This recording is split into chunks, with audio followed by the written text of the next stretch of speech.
Kapag naririnig mo ang Marikina, unang bagay na pumapasok sa isipan mo ay ang kanilang masaganang produksyon ng matibay at magagandang sapatos.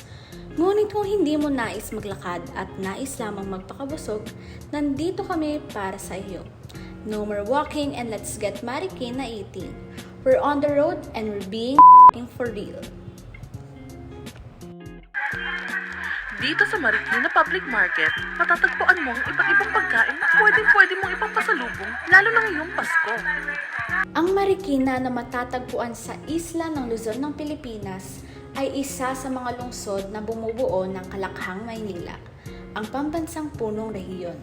Ang Marikina ay iginawad ng titulong Shoe Capital of the Philippines dahil sa kanyang kagilas-gilas na industriya ng sapatos. Sila ang may pinakamalaking tagagawa Kung kape ng naman ang sapatos trip sa mo, Pilipinas boom na boom at din ang cafe scene nagpo-produce dito sa ng lungsod. halos 70% ng produksyon ng sapatos sa bansa. Isa na dito Maliban ang sa Resonate mayayamang Coffee sa kultura Bayandayanan na nagtatanghal Avenue. ng lahat ng kagandahan ng kanilang mga sapatos, nakakakuha rin ng pansin ang Marikina dahil sa kanilang masiglang listahan ng pagkain. May mga kakanin, mga karinderya na nagbebenta ng mga ulam na tatak Marikina tulad nitong wak na toy.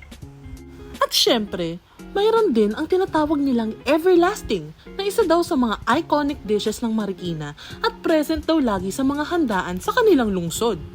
Yung matikman nga natin yung Everlasting.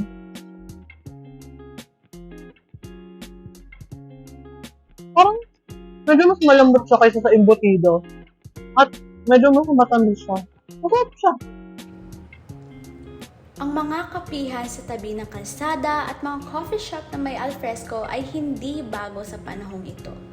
Ngunit sa kung anong paraan, tila ang Resonate Coffee ay kakaiba mula sa napakaraming micro-entrepreneurs na madalas nating makita sa social media.